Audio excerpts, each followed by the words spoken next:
Buenas tardes para todos los asistentes a este webinar.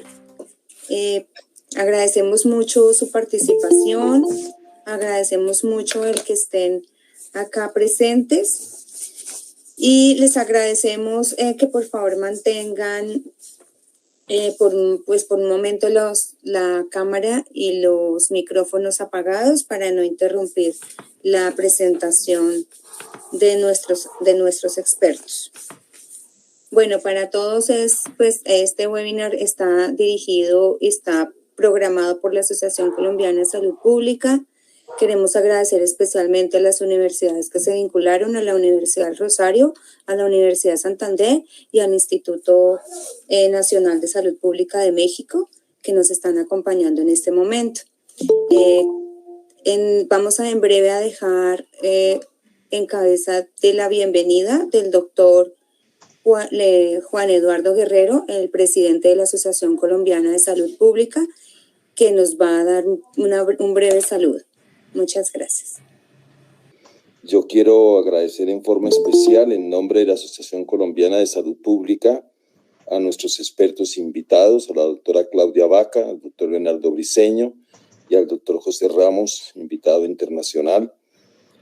Agradecerles en forma especial el estar presentes en este webinar que hemos titulado Lo que debemos saber de la vacunación frente a la viruela símica y tener el contexto, digamos, de esto que significa después de esta pandemia de COVID-19 que hemos vivido en todos nuestros países a nivel global. Pensamos que hay grandes lecciones aprendidas sobre el tema de la vacunación, sobre el tema de la disponibilidad, sobre la aceptación, sobre los diferentes movimientos que de una u otra forma favorecen o no favorecen los procesos de vacunación en el mundo entero. Y también ese pensamiento importante que todos debemos mirar después de la pandemia, que significa avanzar hacia una soberanía sanitaria, qué significa eso para la región de las Américas, qué significa para Colombia. Pienso que este es un espacio especial donde con el pensamiento de cada uno de los invitados especiales podremos construir lo que significa toda una propuesta hacia dónde deben avanzar nuestros países en relación a tecnología, en relación a vacunación, en relación a educación para los ciudadanos y participación de los ciudadanos en este tipo de procesos. Y consideramos realmente que la Asociación Colombiana de Salud Pública es un espacio junto con las universidades, con la Alianza Académica Nacional, presente y futuro de la salud pública, es un espacio relevante para que podamos conversar, podamos dialogar y podamos avanzar en este tipo de pensamiento para nuestro país y para nuestros países a nivel global. De modo que yo les agradezco muchísimo su participación. Sé que esta va a ser una sesión supremamente rica, va a quedar grabada.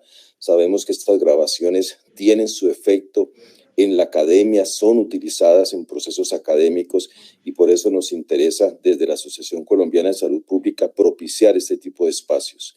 Y dejo a la doctora Sandra Marisa Gordillo, secretaria general de la Asociación Colombiana de Salud Pública, epidemióloga, una persona muy valiosa que ha hecho un gran esfuerzo para poder coordinar esta sesión, que avance en el proceso, nos presente nuestros invitados especiales y además oriente el trabajo que se va a hacer en el webinar del día de hoy.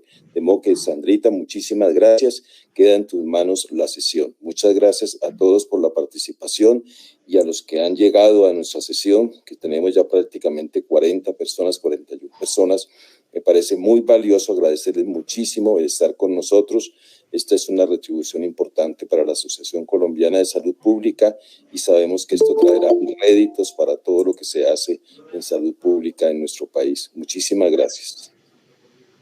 Muchas gracias, doctor Juan Eduardo. Sí, entonces nuestro webinar, lo que debemos saber de la vacunación frente a viruela símica versus COVID-19 en Colombia, pues está contextualizado bajo el mismo parámetro que sabemos del comportamiento que está presentando este virus a nivel mundial, que es, todos sabemos que es un ortomixovirus, que obviamente está desde la familia Posviridae y que está causando una gran alerta, sobre todo en una población específica, que es donde se han manifestado los primeros casos a nivel mundial.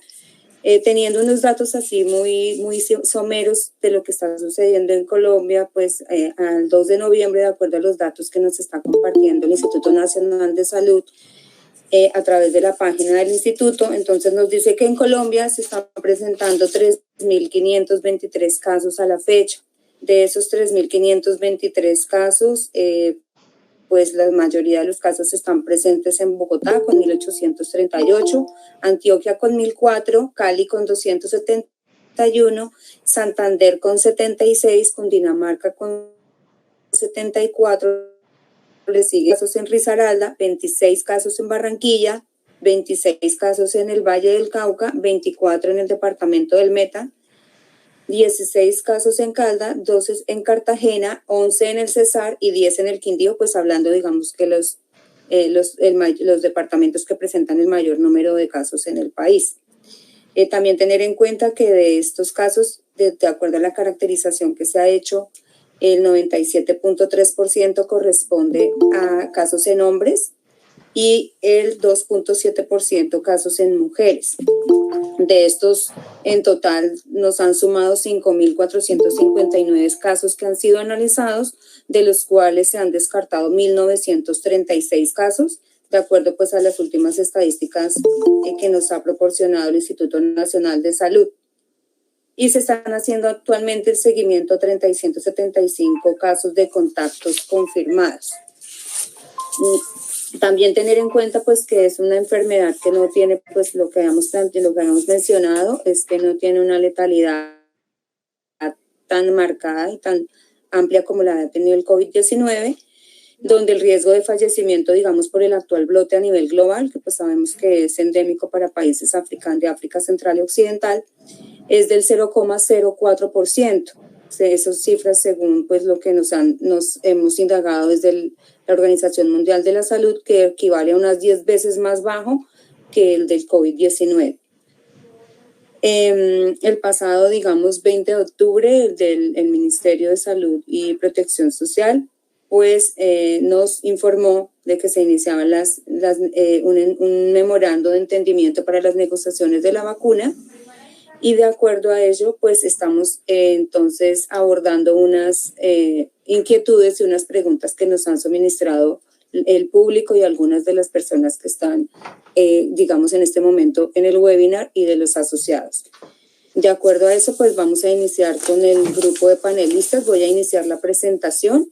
Dentro de la presentación vamos a iniciar en este momento con el doctor José Ramos Castañeda.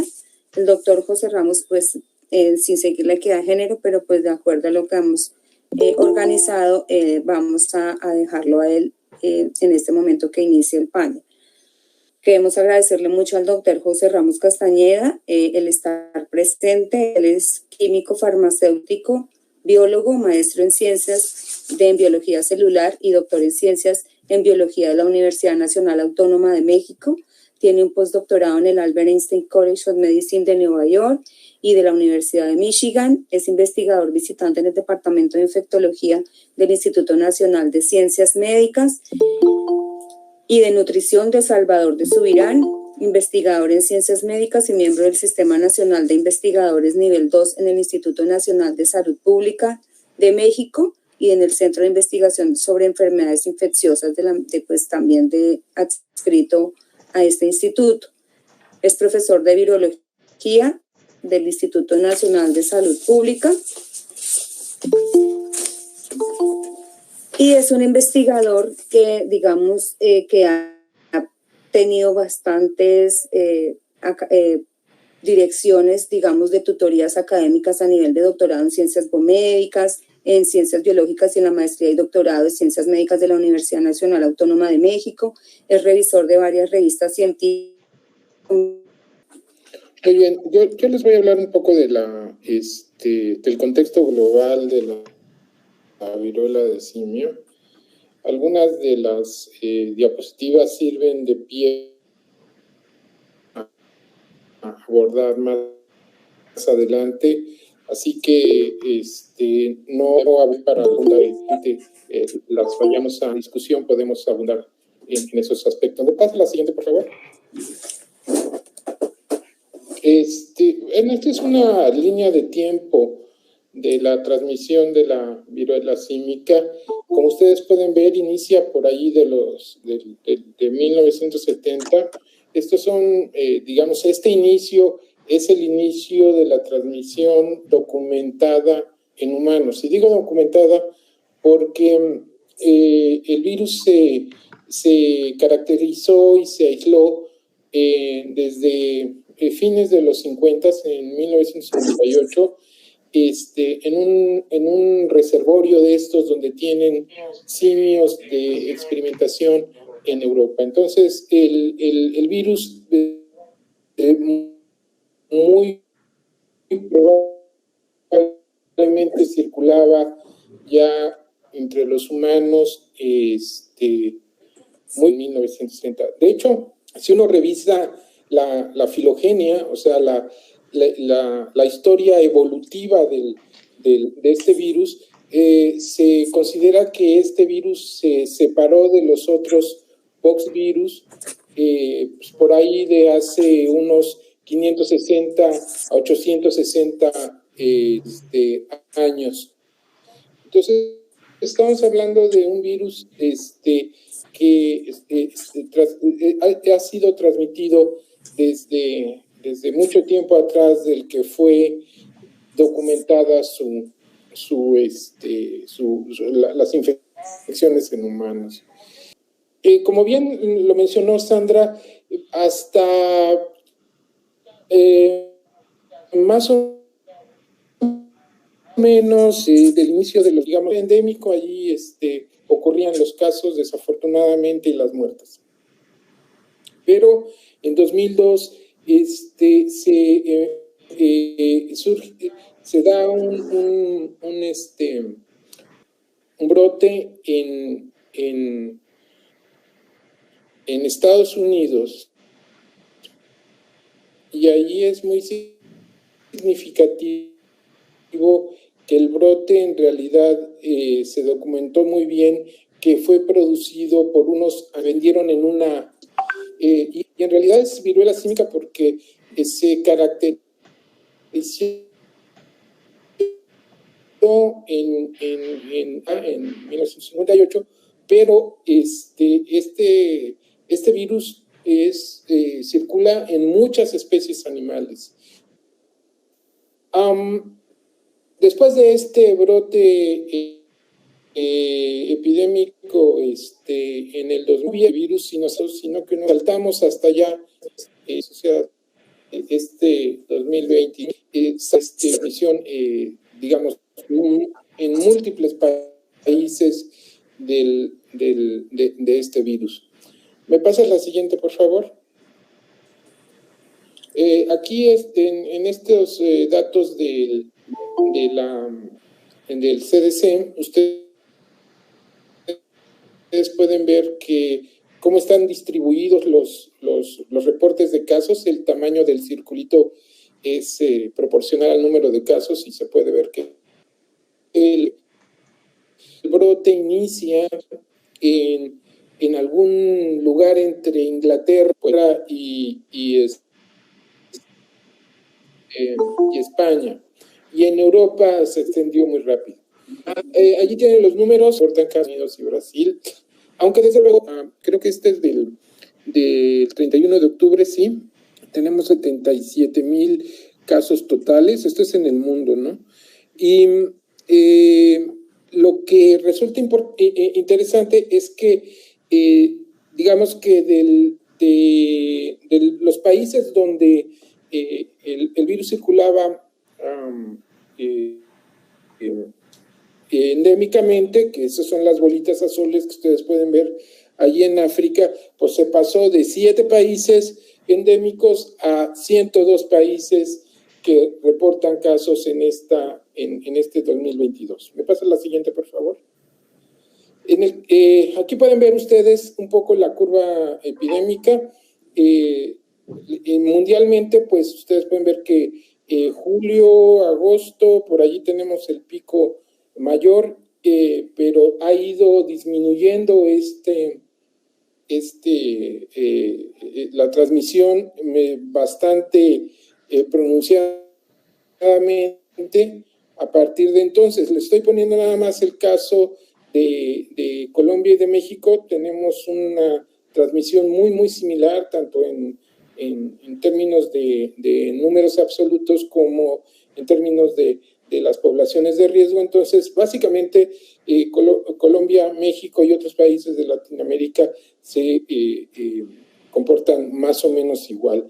Si nosotros quitáramos el número de casos mundiales y solo graficáramos el caso de Colombia y México, pues veríamos algo más bien como que se está estabilizando la transmisión, no que va disminuyendo, pero que como que se va estabilizando.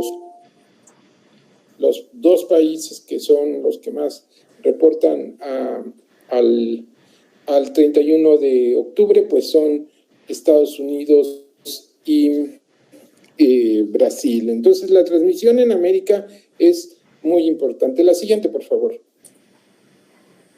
En el caso de las muertes, como ya se mencionó, pues son poquitas.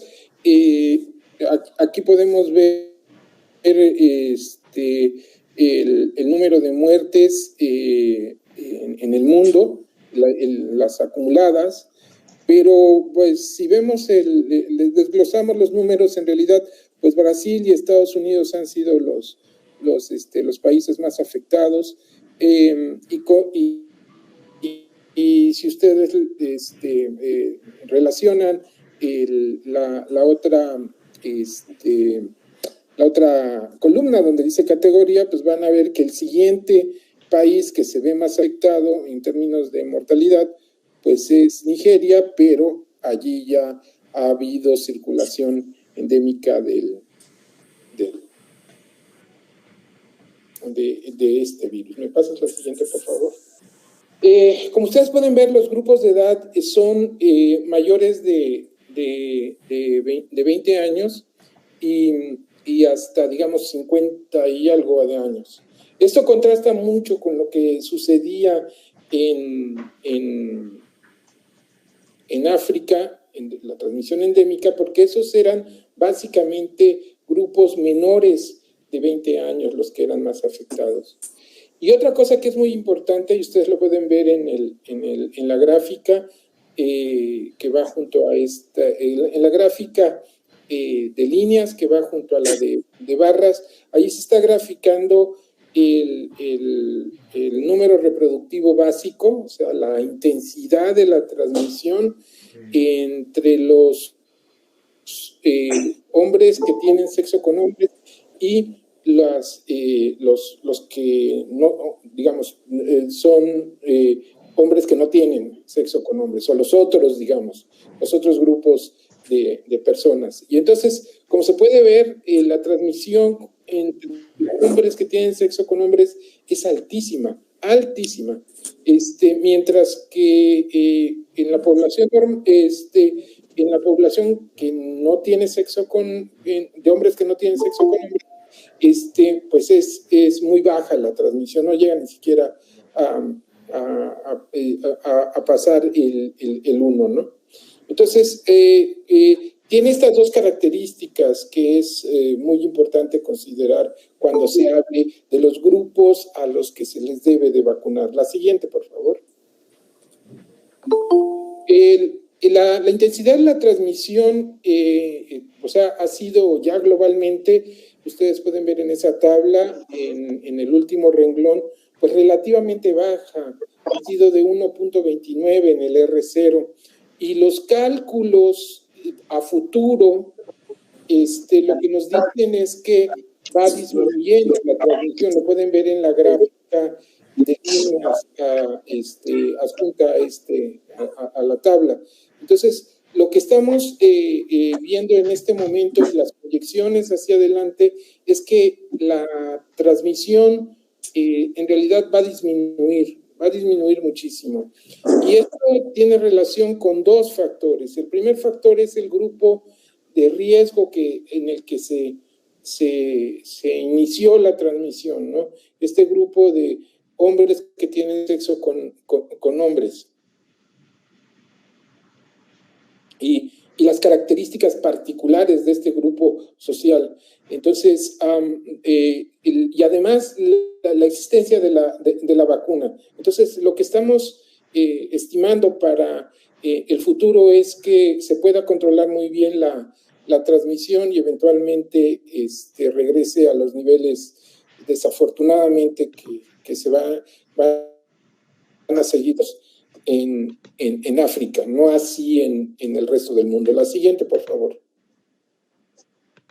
Y aquí vemos muy claramente el efecto de la vacunación. O sea, ustedes pueden ver que en estos datos obtenidos en Estados Unidos, pues ustedes se puede ver que las personas vacunadas, que es la línea verdecita, que está azulita, que está allá abajo en la gráfica, pues básicamente no se registran casos entre las personas vacunadas, mientras que entre las personas no vacunadas es donde más se registran casos.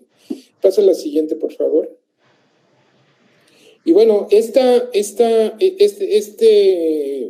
digamos, este panorama lo que nos lleva es a tener confianza que en el futuro podemos controlar esta enfermedad, esta infección, de una manera racional. Y bueno, hasta aquí mi presentación. Les agradezco a todos ustedes. Listo, doctor José. Muchísimas gracias por su participación y por su exposición. Importante pues resaltar lo que nos mencionaba, que la mayor transmisión se está presentando pues en América, en Estados Unidos y Brasil, y los resultados que nos presenta el efecto de la vacunación en la priorización de la población, que es más está presentando los contagios, pues de acuerdo a lo que nos mostraba, que es de los hombres que tienen sexo con hombres. Entonces pues eso está marcando un poco hacia dónde se debe enrutar el proceso, digamos, de población priorizada, o que pueda estar más expuesta al riesgo de contagiarse. Doctor José, entonces esperamos ahorita un momento frente a lo que nos habían planteado las preguntas. Quisiera de pronto, no sé si en este momento algunas de los compañeros que nos están acompañando acá en el webinar, espérate, reviso, que creo que había una pregunta en el público. Si hay una pregunta que está relacionada precisamente con el tema que nos acaban de mencionar. Frente a las diferencias y semejanzas que existen en el tema de vacunación de viruela símica y COVID-19, ¿qué es lo que resaltan de esas diferencias y pues las semejanzas que se puedan dar? Entonces, no sé el doctor que pueda respondernos al respecto. Bueno, COVID desde luego tiene unas características, digamos, en el que se afectan básicamente todos los grupos etarios, digamos, con mayor o menor letalidad entre ellos, pero que contribuyen con la transmisión, pues básicamente todos los grupos etarios. Entonces, las estrategias de vacunación pues han considerado esto. Desde luego la priorización ha sido algo importante y en ese sentido pues se ha establecido que pues, es más importante ahorita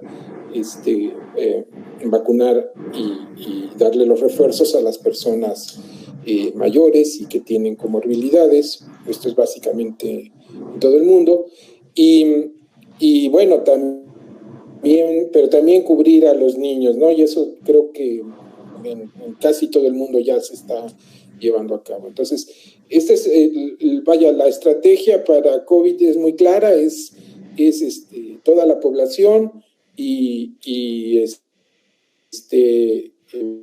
con la priorización de los adultos mayores y las personas con comorbilidad. En este caso, el grupo es muy cerrado y eso es algo que es un poco complicado entre los países. Por ejemplo, en el caso de México,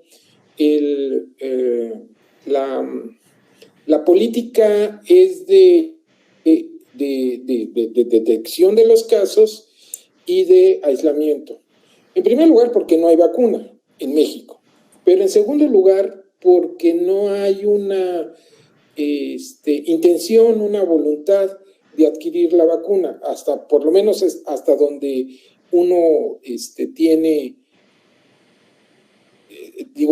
de esto, ¿no? O sea, se ha manifestado por parte de las autoridades de salud que México no va a comprar vacuna contra el virus de la viruela símica. Entonces, pues básicamente el control se va a hacer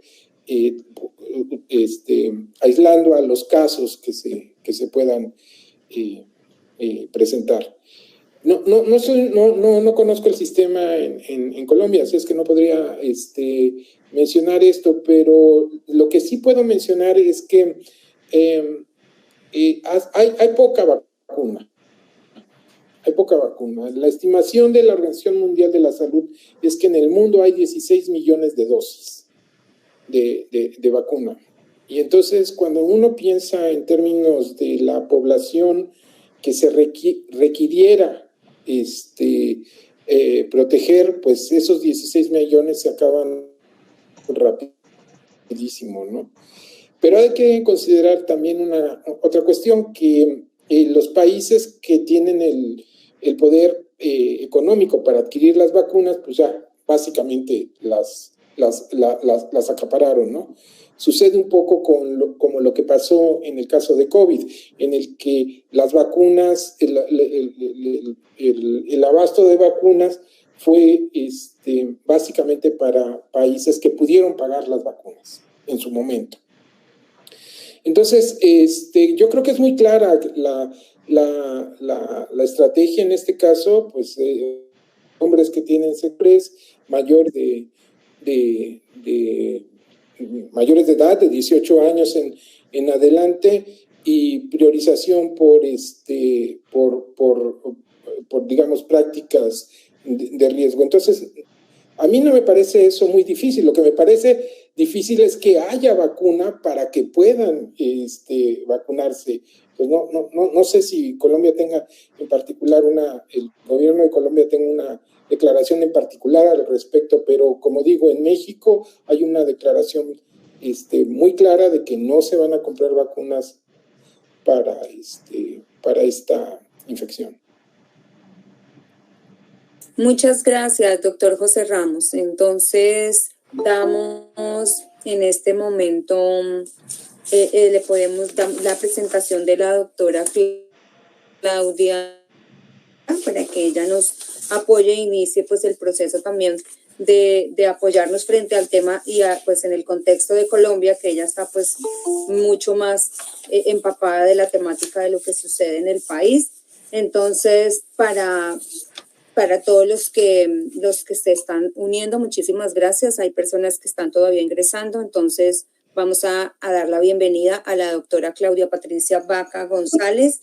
Ella es farmacéutica, máster en farmacoepidemiología, profesora asociada y directora del Centro de Pensamiento, Medicamentos, Información y Poder de la Universidad Nacional de Colombia, miembro de distintos comités de expertos de la Organización Mundial de la Salud en temas de seguridad de medicamentos y vacunas, asesora técnica de alto nivel en agencias sanitarias y en organismos internacionales en temas de regulación técnica y política de acceso a los medicamentos. Doctora Claudia, bienvenida y muchas gracias por hacer parte del webinar. Bueno, muchas gracias. Yo primero agradecer que se den estos espacios. Creo que estábamos en mora de empezar este debate en ambientes como el que la Sociedad de Salud Pública normalmente invita. Yo quisiera que me dieran oportunidad de compartir pantalla, creo que no tengo la autorización.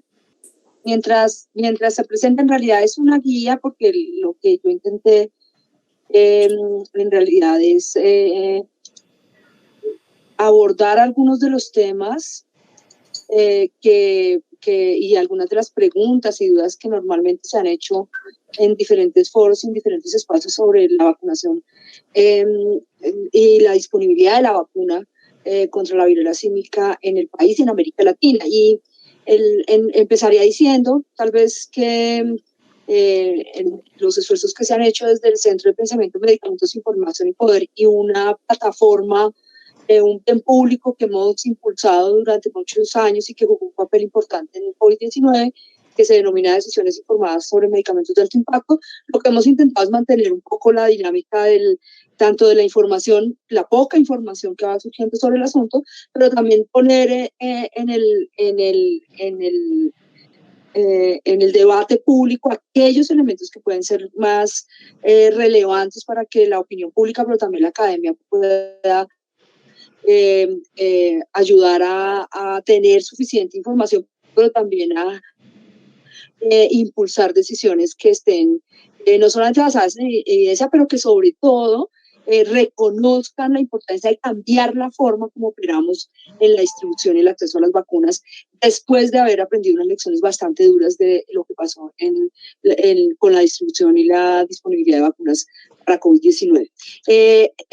Lo primero que tendría que decir después de la exposición que se acaba de hacer es que la diferencia fundamental entre lo que está sucediendo con el acceso a la vacunación con viruela símica y lo que tuvimos que vivir en la pandemia tiene que ver con que el virus SARS-CoV-2 era un virus muy poco conocido, a pesar de que sea parte de los virus respiratorios que en Asia se habían caracterizado. Este virus en particular era muy poco conocido y la enfermedad que se codificó como COVID-19 era una enfermedad respiratoria inflamatoria que generaba unas complicaciones mayores muy difícil manejo y que eran completamente desconocidas para el momento en que se declaró la emergencia global de COVID-19 y en el momento en que China declaró que los primeros casos y la Organización Mundial de la Salud la declaró como una emergencia internacional.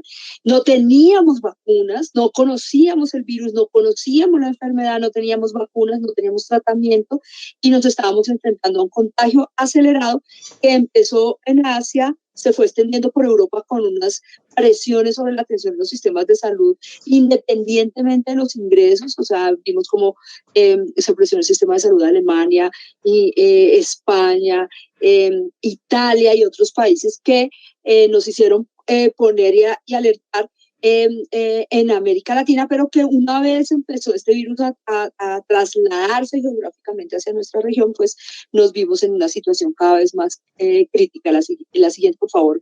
Estoy en la segunda. Gracias. Y esta era la situación y creo que ha sido claro que no es la situación es bastante distinta a la que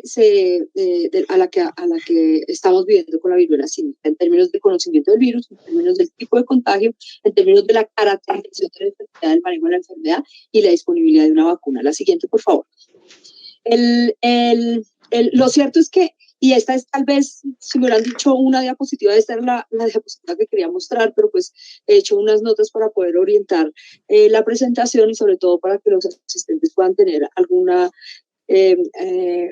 referencia en las diapositivas. Esta era la diapositiva que quería mostrar porque muy recientemente, el 22 de octubre, en la revista Lancet se publicó la primera evaluación del abordaje internacional de la distribución de las vacunas y tratamientos para COVID-19, el mecanismo conocido como ACTA, que era este mecanismo de acceso acelerado a tratamientos y herramientas de manejo del COVID-19 y cuyo pilar asociado a vacunas se conoció como COVAX. O sea, era el esfuerzo internacional de más de 10 agencias, organizaciones globales, Banco Mundial, Wellcome, Gates Foundation, que esperaban desarrollar medicamentos y vacunas y productos médicos en general y asegurar que su distribución era equitativa, a la vez que ayudar a los sistemas de salud para que estos productos que se fueran desarrollando estuvieran disponibles en los países. Pues bien, la publicación que se hizo en Lancet sobre la evaluación de COVAX es bastante desoladora. COVAX no sirvió, COVAX falló, la arquitectura internacional para la distribución de vacunas COVID-19 en el mundo falló. Su meta era proveer 50 millones de vacunas de manera equitativa, solo logró hacerlo para 1.6 millones de vacunas. Y las dificultades para acceder a esas vacunas estaban asociadas sobre todo a las cláusulas de indemnidad y a las acciones de responsabilidad que estaban establecidas en los contratos. Los países ricos iniciaron unas compras bilaterales y acapararon las vacunas y no lo hicieron a través del mecanismo de COVAX.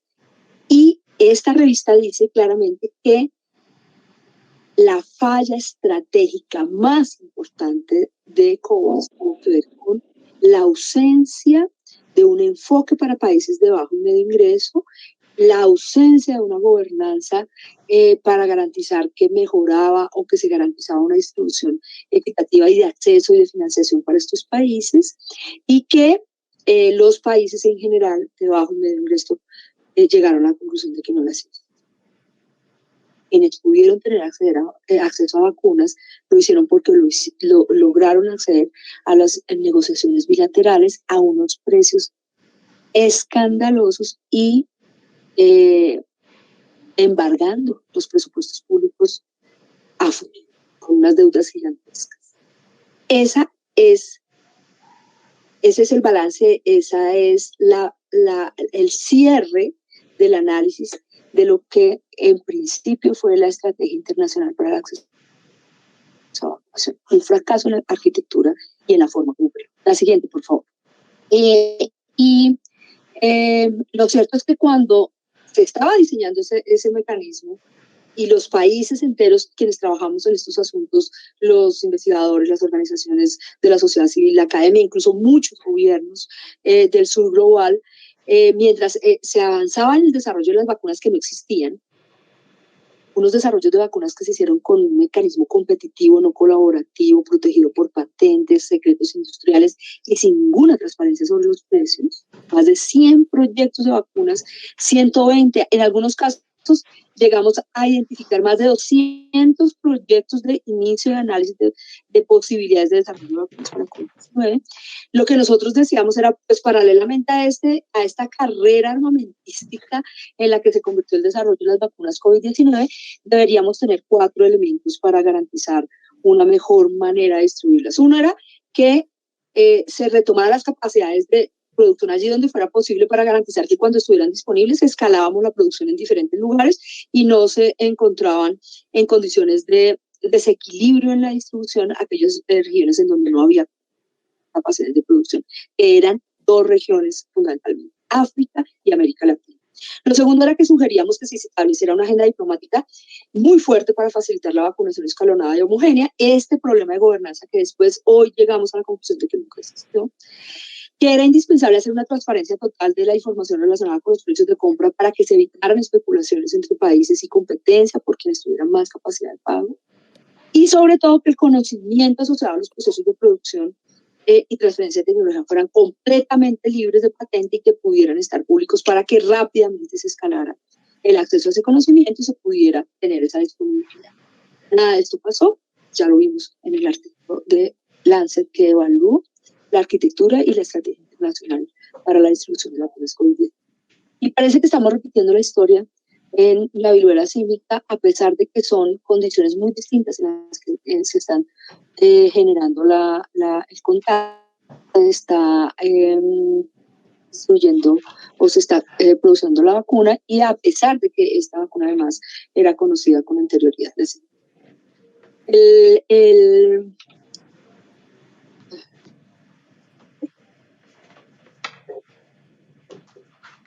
¿Quién está pasando la diapositiva? La siguiente, por favor. Y quisiera mostrar esta diapositiva para que nos diéramos cuenta. Tal vez te diría que esa etiqueta que dice dejar de compartir, ocultar esa para que no tape justamente una información que quisiera mostrar en este caso. Gracias. Esta es una infografía de un documento que acabamos de terminar en el marco de una investigación que se está haciendo en alianza con Médicos del Mundo, Oxfam y el Centro de Pensamiento, Medicamentos, Información y Poder para impulsar una iniciativa que se llama Vacunas para la Gente, que es un movimiento global que busca que las lecciones que aprendimos de COVID-19 en esta distribución desigual de vacunas lo volvamos a repetir. Y quisiera concentrarme un poquito en esta infografía porque muestra cómo fue el camino de llegada de las vacunas COVID-19 a Colombia.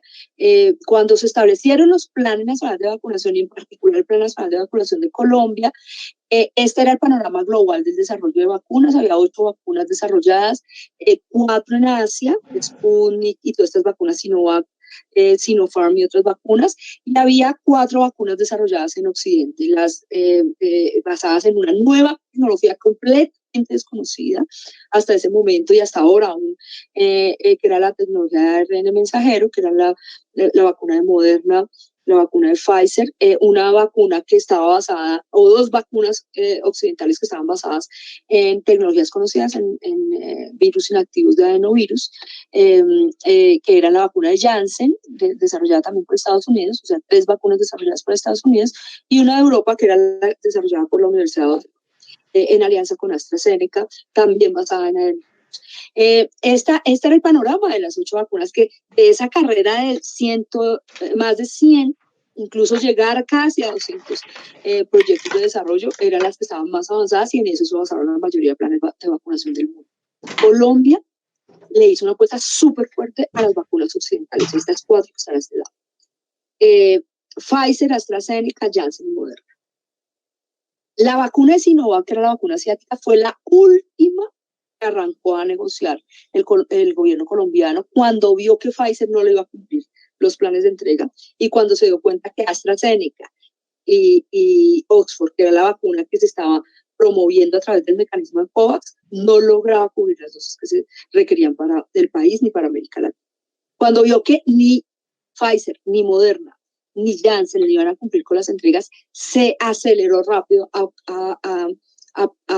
negociar el Sinovac y le tocó aprobarlo a través de un mecanismo excepcional que no pasó por la Agencia Sanitaria del INVIMA, y este fue el mecanismo con el que, o este fue el panorama con el que se trabajó el plan de vacunación en Colombia. Al final, Sinovac fue el que garantizó que arrancara plenamente el plan y al final las dosis totales del más o menos 60-70% de cobertura del Plan Nacional de Vacunación que tenemos a la fecha, más de la mitad se logró con Sinovac. Es decir, la apuesta por vacunas asiáticas que desechó el gobierno nacional fue el que al final, lo que al final le permitió cumplir con la cobertura.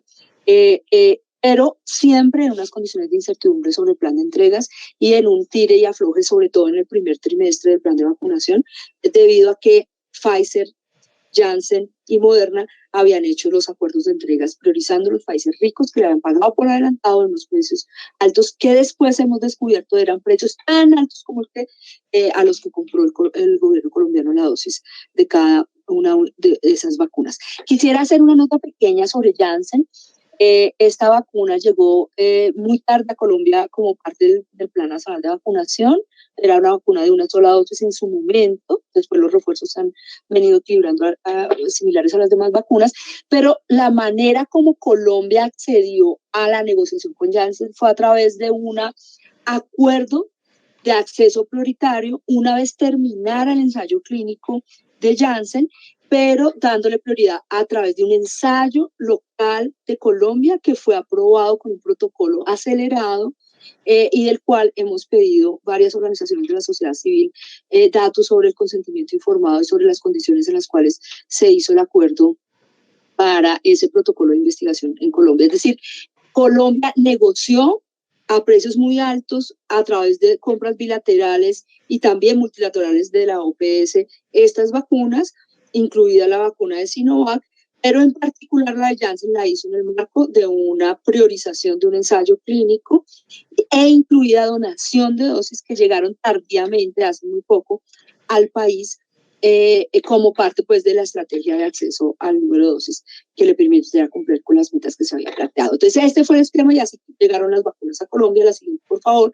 Esa era la segunda diapositiva que tenía yo, eran la de Lancet y esta, pero pues quisiera ahora mis notas compartirlas con ustedes para que puedan tener una referencia en las transparencias de lo que voy a ir hablando.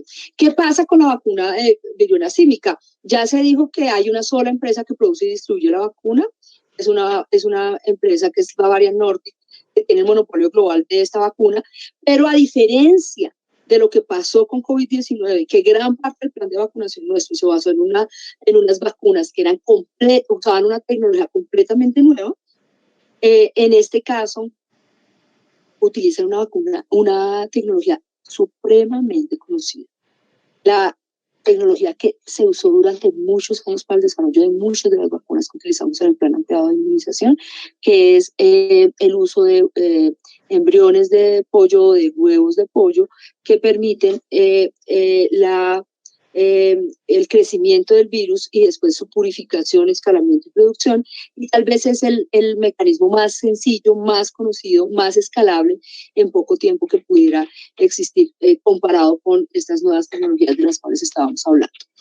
En algunos estudios que han hecho algunas organizaciones de la sociedad civil a nivel global, han establecido que más de 30 países a nivel global tienen establecida esta tecnología como un mecanismo de producción de vacunas, y que de esos 9 países del sur global tienen capacidades para producir. En América Latina, Brasil produce vacunas basadas en esta tecnología y tendría la capacidad de escalar la producción posiblemente para suplir su demanda nacional, no para priorizar la oferta o la cobertura para toda América Latina. Sin embargo, Colombia utilizó durante mucho tiempo esta tecnología y posiblemente con unos mecanismos rápidos de instalación, estandarización, escalamiento, pudiera retomar esas capacidades y permitiría que el precio exagerado por dosis que está pidiendo Bavarian Nordic y que fue denunciado por la organización Public Citizen, $100 de dosis, pudiera bajarse si se produce en condiciones de competencia. Ya se habló del acaparamiento, es decir, estamos repitiendo la historia de COVID-19 a pesar de que las condiciones tecnológicas y las características de la epidemia son completamente distintas. Para agosto de este año, Public Citizen también denunció que más de 1 millón de las dosis ya habían sido compradas por Estados Unidos para los 16,000 casos que para ese momento tenían, es decir, tenían cerca de 66 dosis por cada caso disponibles para su país. Y había ordenado cerca de las 7 millones de dosis de las 16 disponibles en la producción global de vacunas. Estados Unidos tenía en su momento más de 22, para agosto, 22 veces más dosis que las dosis disponibles para la Unión Europea y que para Reino Unido, pero sobre todo muchísimas más veces que para África, en donde esta enfermedad es endémica y en donde los costos, la carga, la mortalidad y de la morbilidad y del sufrimiento es muchísimo mayor. Cuando algunos académicos y algunos exfuncionarios que tuvieron que enfrentar el manejo de la negociación de las vacunas COVID-19, presionan a este gobierno y presionan a los países porque adquieran rápidamente las vacunas, están desconociendo esta condición de monopolio que tiene Bavarian Nordic, están desconociendo las diferencias en el comportamiento de la epidemia, están desconociendo las diferencias en la carga, el sufrimiento, la enfermedad y la mortalidad entre países. Quisiera dejar ese mensaje suficientemente claro. La siguiente, por favor. La verdad es que nosotros no conocemos las condiciones en las que se está negociando el acceso a la vacuna de viruela símica en el país, pero sí se denunció en medios el hecho de que Colombia se negaba a hacer compra, así como México, Argentina y otros países, a hacer compra directa, dadas las cláusulas inaceptables que Bavarian Nordic está imponiendo y que son aún peores que las que establecieron los productores de las vacunas de COVID-19, sin que se justifique que esas cláusulas estén contenidas en estos contratos. La siguiente, por favor. Y en ese sentido, la postura del del Centro de Pensamiento, Medicamentos, Información y Poder y de muchas otras organizaciones, existe un margen de maniobra del gobierno nacional para que no acepte estas cláusulas. Nosotros conocimos que las condiciones que estaban poniendo Bavaria Nordic incluían este tipo de cosas: indemnizar y eximir de responsabilidad y defender a su cuenta el costo y riesgo de Bavaria Nordic, sus empresas afiliadas, funcionarios, empleados, consultores y agentes de cualquier demanda, reclamación, pérdida de responsabilidad que pudiera ser generada a través de la inmunización con esa vacuna. Las condiciones son supremamente inaceptables y posiblemente lo que el gobierno nacional, cuando conoció este contrato, decidió puede ser una manera de establecer una raya, una línea que nos puede cruzar cuando se trata de firmar contratos en representación de un asunto de interés público como este, cuando un privado impone condiciones de esta naturaleza. La siguiente, por favor. Yo no voy a detenerme en esta copia de un contrato al que tuvimos acceso de la compra de la vacuna de viruela símica en Europa. Las cláusulas de indemnidad son muy duras. No me voy a detener en ellas, son muy duras, muy parecidas a la que se acabo de mostrar que se está imponiendo para Colombia. Pero la siguiente, por favor. Quisiera mostrarles un asunto, y es que este país al cual, este contrato, que es un contrato al que tuvimos acceso de un país europeo, estableció algunas excepciones a esas cláusulas de indemnidad. Estaba diciendo, ojo, que yo no voy a aceptar esas condiciones de indemnidad, y pusieron excepciones y pusieron limitaciones a esa indemnidad. Los gobiernos tienen la capacidad de limitar y establecer otras formas de excepción, otras formas para evitar esa presión de una empresa que impone en condición de su dominio en el mercado sobre poblaciones enteras. Y lo que quisiera llamar la atención es que nosotros tenemos la posibilidad de usar esas excepciones para mejorar las condiciones contractuales en las cuales está Colombia negociando, a pesar de que el ministerio en el que se la ministra ha dicho que la negociación es completamente confidencial y que nos pide paciencia a la ciudadanía sobre esa negociación que se está adelantando. La siguiente, por favor.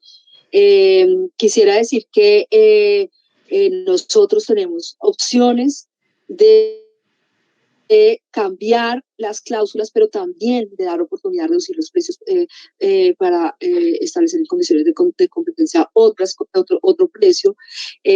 Colombia ha establecido que vía el mecanismo de la Organización Panamericana de la Salud pudiera acceder a un poco más de 5.500 dosis. Esto significa que tengamos muy claro cómo va a ser la priorización de la vacunación. Y lo cierto es que también el gobierno nacional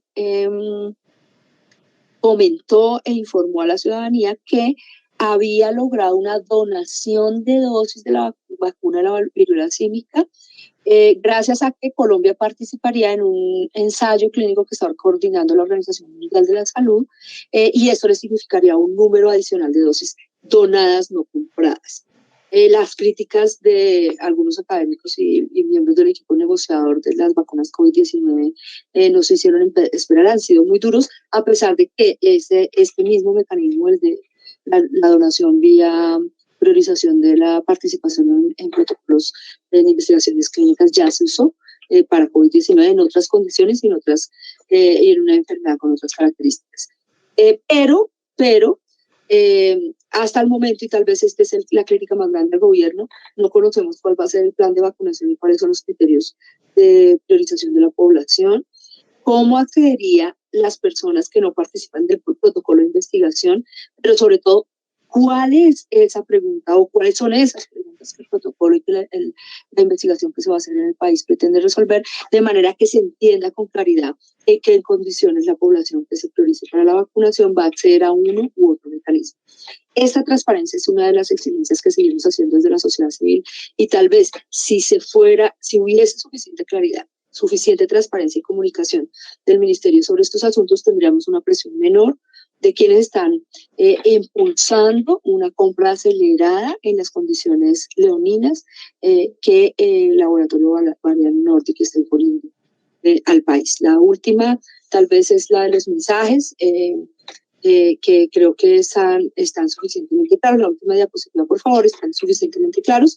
Existe un margen de maniobra que tendría que utilizarse para mejorar el precio y ojalá instalar capacidades productivas con tecnologías conocidas, no solamente de esta vacuna, sino de otras, y la importancia de vacunar y priorizar la población que se va a vacunar de manera clara, explícita, para que todo el mundo conozca cuáles son esas prioridades que el gobierno nacional está estableciendo y quién va a adelantar el plan de vacunación, dada la tensión que existe con las EPS, si van a ser las secretarías, si van a ser en el marco del plan amplio de inmunización, o si la identificación de la población la harán quienes tienen esa información, o va a ser por identificación propia y voluntaria de quienes se han expuesto a personas que están contagiadas y que han tenido un diagnóstico confirmado. Muchas gracias. Muchísimas gracias, doctora Claudia Patricia. Muy importante y pues muy de verdad enriquecedora la exposición que nos acaba de presentar sobre la situación real de lo que sucedió y de lo que puede suceder y de cómo se puede abordar entonces el tema de la compra de vacunas. Muchísimas gracias agradezco que pues tanto usted como el doctor José se queden porque tenemos algunas preguntas que resolver en el chat y pues quisiera entonces en este momento llamar al doctor Leonardo Briceño, que es nuestro siguiente panelista. El doctor Leonardo Briceño Ayala es médico de la Universidad Nacional de Colombia, especialista en salud ocupacional de la Universidad de Antioquia, doctor en estudios políticos de la Universidad Externado de Colombia, ha sido médico ocupacional en ARL, EPS y empresas, investigador y consultor en salud ocupacional, creador y director de la especialización y maestría en seguridad y salud en el trabajo de la Universidad del Rosario, investigador senior de MinCiencias, creador y director del Grupo A1 de Investigación en Salud Pública de la misma universidad y de la línea de investigación en salud laboral y ambiental. Profesor asociado de la Escuela de Medicina y Ciencias de la Salud de la Universidad del Rosario, director del Departamento de Salud Pública de la Universidad, miembro activo de la Asociación Colombiana de Salud Pública. Hace parte también del Comité Doctoral del Doctorado en Ciencias Biomédicas y Biológicas, profesor doctoral del Doctorado en Investigación Clínica de la Universidad del Rosario, profesor invitado al Doctorado en Salud Pública de la Universidad del Bosque y del Doctorado en Ciencias Sociales y Humanísticas de la Universidad San Francisco Javier, profesor invitado a nivel de maestría en la Universidad Ludwig Maximilian y Instituto Karolinska y la Universidad Cayetano Heredia y Universidad de las Américas. Muchísimas gracias, doctor Leonardo, por acompañarnos en este momento y usted ya puede compartir su presentación. Bueno, muchas gracias por la invitación. Quiero agradecerle a la presidencia, a la Secretaría de la Asociación Colombiana de Salud Pública su amable invitación. Obviamente quiero también agradecer a las personas presentes y un agradecimiento también muy especial a mis compañeros de panel. Bueno, vamos a revisar. Hay unas preguntas que nos sugirieron. Yo voy a tratar de responder algunas de ellas en esta presentación. Rápidamente, entonces, revisar el brote actual. Es muy importante que nosotros revisemos varios aspectos importantes del brote actual. En primer lugar, a estas alturas, después de 5 meses, tenemos 77,000 casos en el mundo, en países que anteriormente no habían tenido el brote. Básicamente 76,000 en nuevos países, fuera de los países africanos donde normalmente existía. Y miren ustedes, esta estadística es extremadamente importante, 38 muertes. 38 muertes en el mundo. Esto es importante que nosotros lo tengamos en consideración. Estos son datos de los Centros de Control de Enfermedades de los Estados Unidos. Muy importante que nosotros sepamos la dimensión de lo que estamos hablando, tanto en casos confirmados, 77,000 después de 5 meses, 76,000 en países donde anteriormente no existía, 77,500 sumando países africanos donde anteriormente ya existía la enfermedad, ya se conocía, y 38 muertes en el mundo después de 5 meses. Esto es importante porque algunas de las preguntas que me hacían eran referentes a que digamos, motivaban esta conversación, eran referentes a el comparativo entre esta patología o este brote y el brote de COVID. Este es el brote actual en Colombia, ya ustedes lo presentaron, 3.523 casos, la mayor parte de ellos en Bogotá, Antioquia, Cali y los otros distribuidos en el resto del país. Estos son datos del Instituto Nacional de Salud, que tiene una versión de la base interactiva que ustedes pueden consultar. Otros datos interesantes, la mayor parte, ustedes se dan cuenta, 3.427 son de sexo masculino y 96 de sexo femenino. O sea, la gran mayoría son de sexo masculino en Colombia. También este dato es muy importante epidemiológicamente, 2.911 casos de fuente desconocida.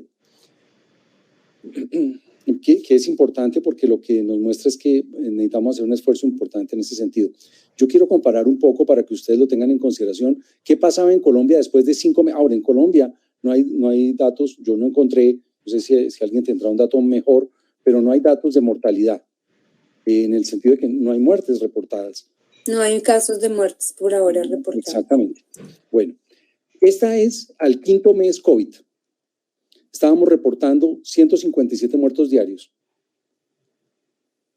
En Colombia, nada más. En Colombia, nada más, 157 muertos diarios al 5.º mes. En Colombia se estaban reportando. Esto es datos de Worldometer. Para que ustedes los tengan en cuenta, vean la amplia diferencia que existe entre las dos pandemias, ¿no? Bueno, factores de riesgo que se han ubicado. Esto yo estoy colocando en la parte inferior, está la fuente. Esta es una revisión muy bonita de octubre 26, que se llama Monkeypox, publicada en New England Journal of Medicine, del grupo del INSERM de Francia. El mayor número de casos se ha notificado en Estados Unidos, Brasil y España. Un análisis de 24.000 casos que se presentó a octubre de 2022 mostraba, en primer lugar, un número desproporcionado de casos en hombres, 98,5%. Es similar a lo que hemos visto aquí en Colombia. La mayor parte de 31 a 40 años y el 96% de los casos se identificaron como hombres que tienen sexo con hombres. Esto es hablando del brote actual, del brote de estos últimos 5 meses, no hablando de la enfermedad que se conocía ya previamente. ¿Qué características? Entonces hay dos presentaciones. La presentación clásica, que se presentaba en África Central y Occidental, y la nueva forma clínica del brote actual de 2022, que se presenta en Europa, Norte y Suramérica, el Medio Oriente y Australia. Población que se afectaba con la forma clásica, niños y adultos jóvenes. En la nueva forma, la población es hombres jóvenes que tienen sexo con hombres, con edades entre 31 y 40 años. En la forma clásica que se presentaba antiguamente, desde 1970, casos esporádicos y algo epidémicos, y en la actualidad lo que tenemos es una pandemia en curso desde mayo de 2022. La transmisión era básicamente zoonótica de la forma clásica. En la forma actual es exclusivamente transmisión humano a humano. La diseminación de la forma clásica, básicamente intrafamiliar y algo nosocomial. La forma nueva, el brote actual, es básicamente sexual en hombres que tienen múltiples parejas sin uso de protección de condón. En la fase clínica, bueno, hay una fase de prodromos en ambas y luego una presentación que hay una distribución en la piel en la forma clásica y una distribución inusual, especialmente en los genitales, en la forma actual, el brote actual. Otros datos importantes, la tasa de fatalidad. En la forma clásica, entre el 1 y el 15%. En la forma del brote actual, 0.025%, según esta revisión del New England Journal publicada hace apenas unos días. Bueno, las vacunas. Entonces, las vacunas disponibles para hacer frente al brote actual, la ACAM 2000 y la MVA-BN. La ACAM 2000 fue aprobada por la FDA.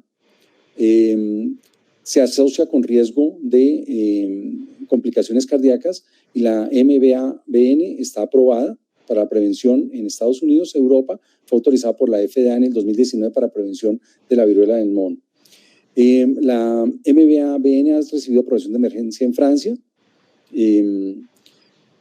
para la prevención posterior a la exposición, lo que permite estrategias de vacunación fundamentalmente de contactos de personas que estaban con la enfermedad y entonces los contactos se supone que están expuestos, entonces para ellos está aprobado en Francia. Reino Unido y Francia recomiendan actualmente ofrecer vacunas de tercera generación contra la viruela a hombres considerados de alto riesgo de exposición. Las tres casas productoras, Emergent Biosolutions, KM Biologics y Bavarian Nordic, que ya había mencionado nuestra presentadora previa. Entonces, yo voy a hablar un poquito del tema ocupacional. Me enfoco mucho en el tema ocupacional y creo que puedo aportar eso un poquito en la exposición de hoy. ¿Qué recomendaciones da el Comité de Prácticas de Inmunización, Comité de Consejos en Prácticas de Inmunización de los Estados Unidos? Entonces, ¿qué recomendaciones da para la vacunación? En primer lugar, ¿quién la debe recibir? Personas en riesgo ocupacional de exposición a ortopoxvirus. ¿A quién se le debe ofrecer la vacuna? Se debe ofrecer a personas, las personas que lo administren debe ofrecerse a pacientes con infección, con replicación. La población para ofrecerle el refuerzo, las personas que estén en riesgo continuo por exposición ocupacional. La frecuencia de la aplicación del refuerzo, las personas que trabajen con ortopoxvirus virulentos, cada 3 años, la ACAM y la JYNNEOS cada 2 años. Bueno, ¿qué recomendaciones hay en la actualidad? En primer lugar, aumentar la educación de las poblaciones, especialmente los grupos de riesgo para prevenir la infección y reducir la transmisión y la propagación. Desarrollar pruebas de detección rápida y sensibles para mejorar el diagnóstico y evaluar la efectividad de los tratamientos. Todavía hay dudas frente a la efectividad de los tratamientos. La gráfica que nos presentaba nuestro anterior panelista, pues son los datos que están saliendo en la actualidad de la eficacia, la evaluación de la eficacia de JYNNEOS, pero obviamente todavía nos faltan muchos datos para establecer cuáles son tanto la eficacia como la seguridad. Todavía hay muchas preguntas al respecto. Y se recomienda que haya vacunación y tratamiento disponibles para grupos y regiones afectados. ¿Qué recomendaciones hay en contextos ocupacionales? Bueno, los pasos de higiene de manos, los 5 pasos de higiene de manos recomendados por todas las guías de lavado de manos que existen, medidas de higiene respiratoria y precauciones al toser, la ubicación de pacientes aislados en caso de que pues, tengan la enfermedad activa, los elementos de protección personal. Entonces, elementos de protección personal se está recomendando mascarilla N95 o FFP2, se está recomendando para los trabajadores que manejen pacientes, pues guantes resistentes, bata y botas o calzado lavable. Técnicas asépticas en el manejo de los pacientes, seguridad en la aplicación de inyecciones y la prevención de lesiones con objetos cortopunzantes, limpieza y desinfección del entorno, manejo de la ropa sucia y de la ropa de cama, descontaminación y reprocesamiento, uso de dispositivos reutilizables, también hacerles una descontaminación y la gestión de residuos apropiada, es lo que se recomienda. Esta es la guía de manejo que me permití, me la compartieron del MD Anderson Cancer Center, que se las quiero compartir por una razón muy importante. Y es que a pesar de que hay una guía de recomendación de aplicar la vacuna en grupos ocupacionalmente expuestos de los Centros de Control de Enfermedades de los Estados Unidos, si ustedes se dan cuenta, este es un centro bastante respetado del manejo del cáncer en los Estados Unidos y la guía ocupacional básicamente, se las presento a ustedes aquí para que lo vean, básicamente no la recomienda, no recomienda el uso de la vacunación. Tal vez, es muy difícil, habría que hablar con las personas que están al frente de los servicios, pero no recomiendan la vacunación en empleados expuestos. Fíjense ustedes, aquí están empleados expuestos asintomáticos. Claramente, lo que dice es que hacerle seguimiento y hacerle seguimiento a los contactos, hacerle un monitoreo de 21 días, pero no recomienda la vacunación. me comentan que la vacuna está disponible a solicitud, pero que la guía de manejo del MD Anderson Cancer Center no recomienda la vacunación directamente. Habría que ver efectivamente de qué se trata. Y si ustedes se dan cuenta, en términos generales, sí está recomendando las técnicas de desinfección, está recomendando el uso de elementos de protección personal, está recomendando el biomonitoreo, qué hacer en caso de que haya rash, cómo hacer la evaluación de seguimiento a través de test de pruebas de seguimiento. También, fíjense ustedes que no hay una recomendación específica en personas que son asintomáticas de retirarlas del sitio de trabajo. Entonces, esto es importante porque no hay una guía de aislamiento específica frente a la exposición en personas que son asintomáticas, ocupacionalmente hablando. Entonces, yo lo quiero mencionar, y también quiero mencionar algo que me parece muy importante. Bueno, les agradezco mucho, yo voy a dejar de compartir, quiero mencionar algo importante. Una de las preguntas era, ¿cuáles son las diferencias? La diferencia fundamental, yo diría, se explica por la forma de transmisión. La forma de transmisión de COVID, aunque se negó mucho tiempo y todavía existen grupos negacionistas en este sentido, es que la forma de transmisión era por aerosoles y se hace por aerosoles. Esta es una forma de transmisión supremamente agresiva. Esta, al parecer, es fundamentalmente por contacto directo, por la forma de distribución de las lesiones, por la forma como se ha probado que existen las lesiones iniciales, las lesiones atípicas en zonas genitales. Es una forma de transmisión casi que de contacto directo de piel. En cambio, COVID hacía transmisión aérea. Nada explica una pandemia tan agresiva sino la transmisión por aerosoles. La transmisión por aerosoles que fue negada mucho tiempo, a pesar de ser conocida ampliamente, a pesar de haberse difundido que era necesario hacer prevención de la transmisión respiratoria con máscaras de alta eficiencia, no se implementó, y por esto también hubo una muy amplia transmisión de COVID, sin culpar a la totalidad en este sentido, pero digamos que no es el, digamos, fundamentalmente el problema, porque también había otros mecanismos de control, pero obviamente una diferencia fundamental es esta, es que la forma de transmisión es totalmente diferente.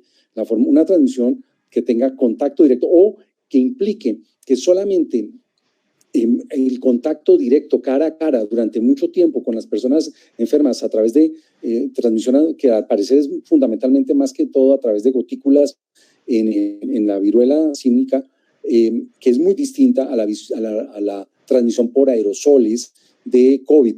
Esto sí explica la pandemia. Una pandemia tan agresiva como COVID sí es explicable a través de aerosoles, mientras pues obviamente una transmisión todavía limitada de la viruela símica pues se explica fundamentalmente por una transmisión de contacto directo de piel con piel. Entonces digamos que esto es una de las diferencias fundamentales. Otra diferencia fundamental, pues la mortalidad, ustedes se dieron cuenta, no solamente la tasa de letalidad, sino también, fíjense ustedes, lo que había ocurrido después de 5 meses en uno y otro caso, ¿no? O sea, no es comparable de ninguna manera. Entonces, digamos que esto habría que considerarlo con mayor detalle.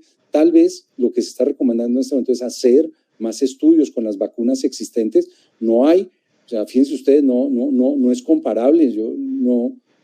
No tenemos en este momento, hablando de la situación al día de hoy, no tenemos el afán de vacunación que existía con COVID, porque nosotros en COVID, pues ya les mostré cuántos muertos había al 5º mes diarios.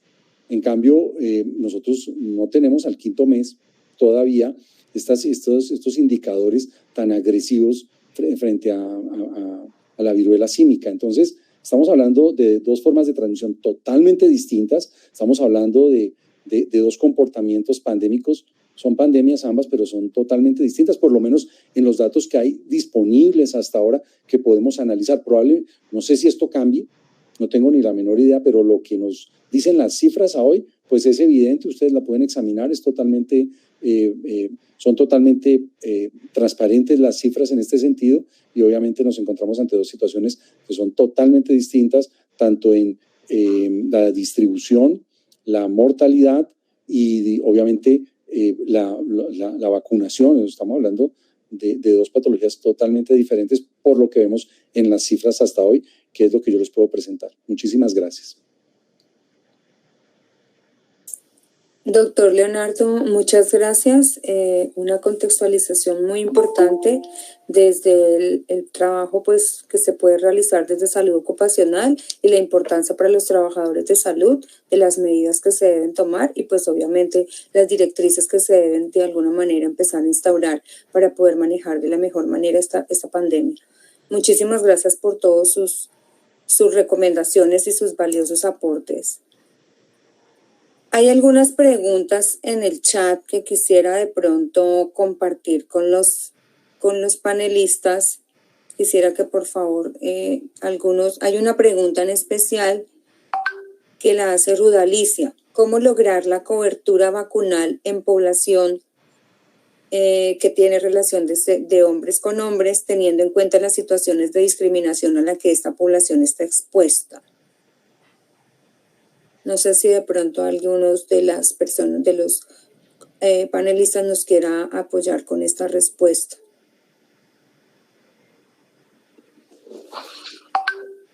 Bueno, pues,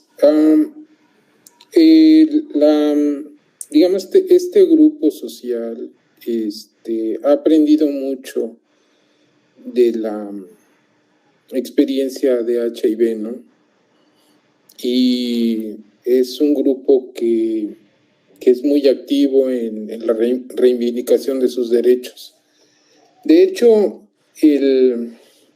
yo no me preocuparía tanto por la cobertura en sí. Lo que se ha visto en Estados Unidos es que pues, la gente va a los centros de vacunación y exige la vacuna en un país donde pues existe la posibilidad de tener la vacuna, ¿no? Yo creo que es el problema de estigmatización, pues siempre va a existir, pero creo que no es el problema principal. Aquí el problema principal es el abasto de la vacuna. Ya hemos escuchado a la doctora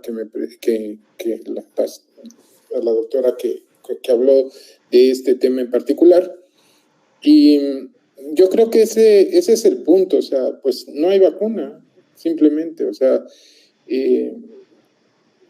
así que creo que ese es un problema mayor al problema de la cobertura. Muchas gracias, doctor José. No sé si de pronto la doctora Claudia o el doctor Leonardo quieran complementar o quieran agregar algo más. No, estoy completamente de acuerdo con el doctor Ramos. Muchas gracias. Hay otra pregunta que nos hacen, y el doctor Leonardo, ¿algo que quiera agregar? No, tal vez que es muy importante en este momento.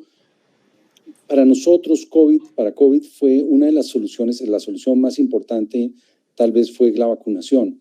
Yo no tengo claridad de si la vacunación, no tengo la claridad hoy, si la vacunación es la medida más efectiva y más para acabar con la pandemia de virus, de la viruela símica. No tengo claridad en ese sentido porque la vacunación está muy limitada y las recomendaciones incluso del grupo de revisión del INSERM de Francia no son tan fuertes en el tema de vacunación. Yo no sé si esta sea la mejor estrategia. Yo creo que lo que se está recomendando en la actualidad es más educación, más seguimiento a nivel de pruebas, más seguimiento a nivel de seguimiento de contactos, que es complicadísimo, pero que digamos que en estos casos, digamos que es lo que más se está recomendando. Yo no tengo claridad si la vacuna hoy sea el mecanismo para controlar esta pandemia. Probablemente lo sea. No tengo claridad igual tampoco qué vacuna. O sea, hay todavía recomendaciones que no son muy claras al respecto. A mí me gusta, incluso lo digo con base en las revisiones que están haciendo y que están disponibles por lo pronto, todavía no hay claridad frente a esta situación. No veo las guías muy fuertes en el tema, o sea, las guías de la CIP de los Estados Unidos presentan lo que yo les estaba diciendo frente al tipo de vacunación que se debería tener y la recomendación que se debería tener, pero creo que la vacuna en este caso no es el único mecanismo y tal vez no es el mecanismo, por lo que nos decía tanto la doctora Vaca como el doctor Ramos, el mecanismo más a mano que tengamos. Probablemente tenemos que echar mano de otro tipo de mecanismos de prevención y de control para esta pandemia. En todo caso, adelante, doctora. No, yo solo quisiera anotar que particularmente para la población de recurso humano que está en riesgo ocupacional y para las personas que han tenido contacto con personas con diagnóstico confirmado, tanto en términos de contacto de lesiones como en términos de relación sexual en las 2 últimas semanas, en realidad el valor que tiene la vacunación tiene que ver con la reducción del riesgo de morbimortalidad y de asuntos relacionados con la no presentación de las lesiones y de lo que significa la carga de su manejo. Nuestra mortalidad es muy baja en Colombia, pero eso no significa que las lesiones y el contagio en sí mismo, con las manifestaciones clínicas que ya se hablaron, no sean relevantes. Sin embargo, estoy de acuerdo con que no es el mecanismo único de control del contagio ni de reducción de mortalidad. Lo que sí está claro es que tanto haya vacuna, es deseable garantizar el acceso en esas poblaciones. Pero con la limitación de acceso que tenemos, las condiciones inaceptables que estamos y el comportamiento de la epidemia, hay que echar mano de las otras estrategias.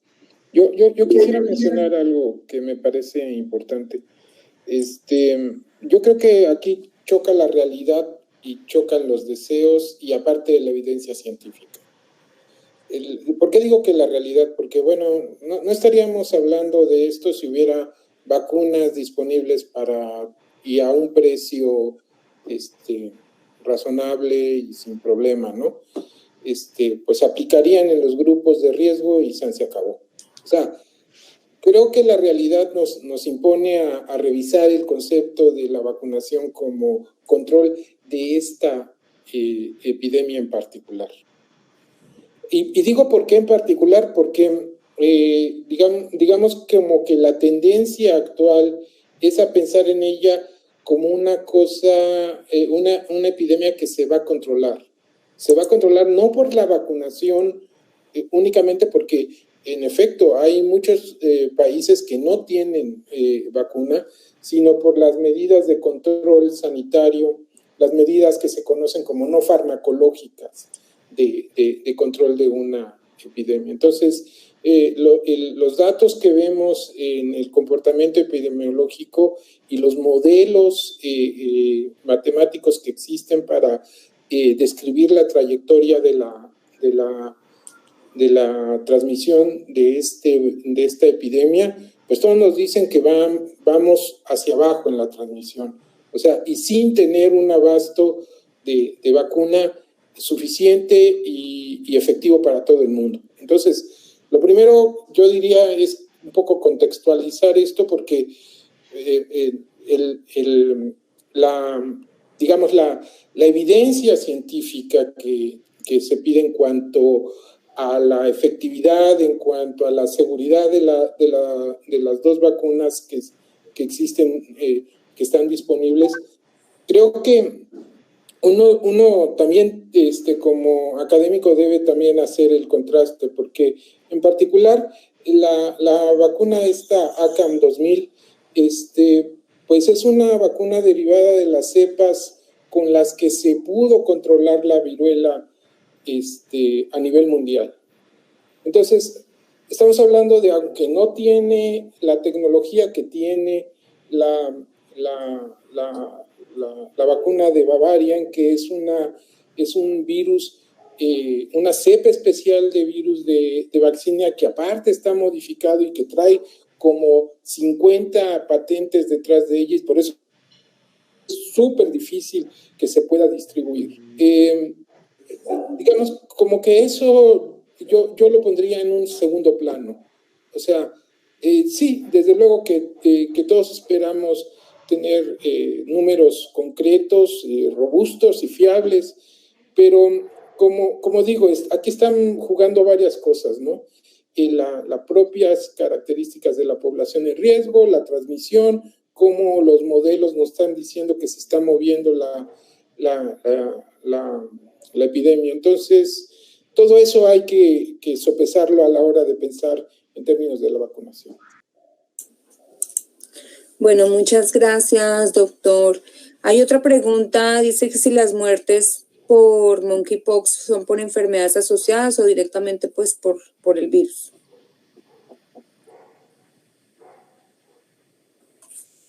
Bueno, hay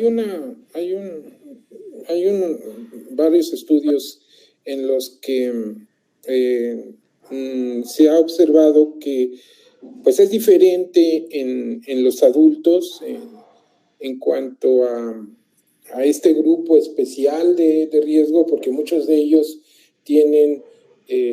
son hombres que viven con SIDA, con HIV, perdón, son hombres que viven con HIV y por supuesto tienen todos los problemas que acarrea vivir con HIV.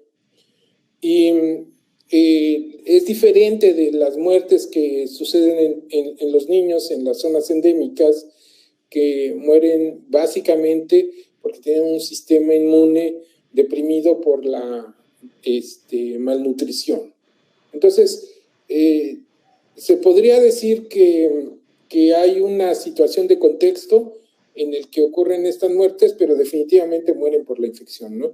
Entonces, yo creo que aquí es un poco la respuesta a esa pregunta es, ¿mueren por la infección? Sí, y siempre hay un contexto asociado a la infección que los lleva desafortunadamente a morir estas personas. Bueno, muchísimas gracias. Creo que nos pasamos un poquito del tiempo que habíamos planteado, pero valió la pena, realmente muy valiosos. Hay otras preguntas y algunas, digamos, conclusiones frente a lo que ustedes nos han expuesto, a sus valiosos aportes. Básicamente, pues está enfocado en el tema pues, de garantizar la soberanía y la seguridad sanitaria de los países, que haya una articulación, que haya un trabajo, digamos, en equipo desde muchos de los países que permitan, digamos, adquirir las vacunas de una manera, pues, a un costo realmente razonable y que muchos de los países, digamos, de nuestra América están en capacidad o estarían en capacidad de iniciar su producción también. Entonces, esto disminuiría un poco el costo y permitiría que de una manera global los países, digamos, que tengan menores ingresos puedan acceder. Entonces, digamos que ahí hay varias cosas y aportes que han realizado. Ricardo Rojas nos menciona que se pueden implementar cambios en la vigilancia epidemiológica hacia la inteligencia epidemiológica que vincule a las personas afectadas, canales de información por diferentes redes y trabajo en campo para educación, prevención y búsqueda y seguimiento a contactos. Ruda Alicia nos dice que qué modelos de educación se tendrían identificados o se pueden tomar como referencia y que hayan tenido un resultado importante en la prevención y el control. De acuerdo pues a lo que nos han comentado y nos han dicho los expertos, pues digamos que el manejo que se viene realizando es porque es una enfermedad que básicamente se hace, su transmisión es de contacto, entonces digamos que la educación debe estar enfocada hacia ese tipo de tomar medidas, digamos, de aislamiento, pero de contacto. Por eso se está solicitando a la población que esté en su casa, que trate pues de otra vez incentivar el tema del lavado de manos, de obviamente pues evitar que digamos se utilice las ropas y los enseres y todos aquellos elementos o fómites que toque el paciente pues pueden estar de alguna manera contaminados. No sé si de pronto el doctor Leonardo o quieran agregar algo al respecto de lo que ellos están preguntando. bueno, es muy importante que se tenga en consideración que la mayor parte de los modelos de educación que existen en este momento, específicamente en el tema de bioseguridad, por ejemplo, no son frente a viruela símica, pero sí frente a otro tipo de biorriesgos que se comportan de una manera similar. Entonces, yo hice algunas, las recomendaciones que están previstas, las que están en la diapositiva que les presenté, son las recomendaciones de la Organización Mundial de la Salud en su última publicación al respecto, y el grupo de expertos de la OMS recomiendan lo dicho en la diapositiva, que era básicamente uso de elementos de protección personal adecuadamente, lavado de manos, o sea, siempre estas medidas de higiene general, de aislamiento de pacientes, de protección respiratoria de los pacientes, de protección frente a procedimientos que impliquen cercanía, contacto o manejo y uso de elementos cortopunzantes. Todos estos, hay amplia información al respecto que no, en su mayor parte no es específica de viruela símica, pero que obviamente nos puede servir. Entonces, todas las guías que existen frente a control de riesgo, tanto de específicamente lo que tiene que ver con lesiones que se producen por contacto o por lesiones cortopunzantes, todas estas mismas recomendaciones nos sirven, son útiles y son las que utiliza la Organización Mundial de la Salud en todo caso.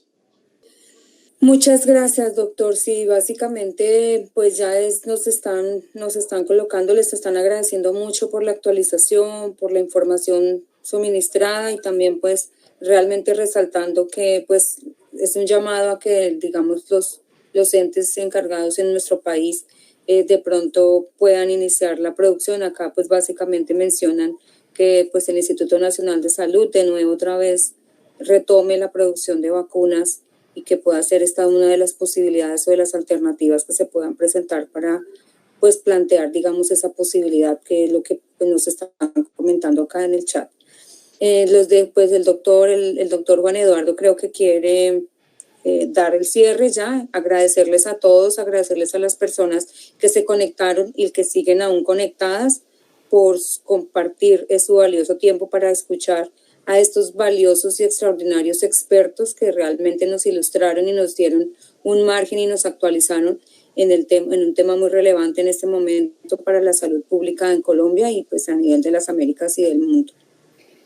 Muchísimas gracias, Sandra, por la conducción de este espacio. Agradecerle a los panelistas sus apreciaciones, sus presentaciones, sus recomendaciones de alta utilidad para la salud de los trabajadores de la salud, para la población en general, recomendaciones para nuestros ministerios de salud que de una u otra forma tienen que tomar medidas en condiciones complejas y difíciles, e indudablemente con algunas de las exposiciones el planteamiento de que este es un tema global y que como tema global es importante generar política pública y espacios de relaciones internacionales y diplomacia sanitaria para lograr resolver problemas tan complejos y tan difíciles. Y yo pienso que este espacio de webinar nos deja ese mensaje también de que tenemos que actuar sobre la política internacional y que se necesita tener propuestas a nivel de los organismos internacionales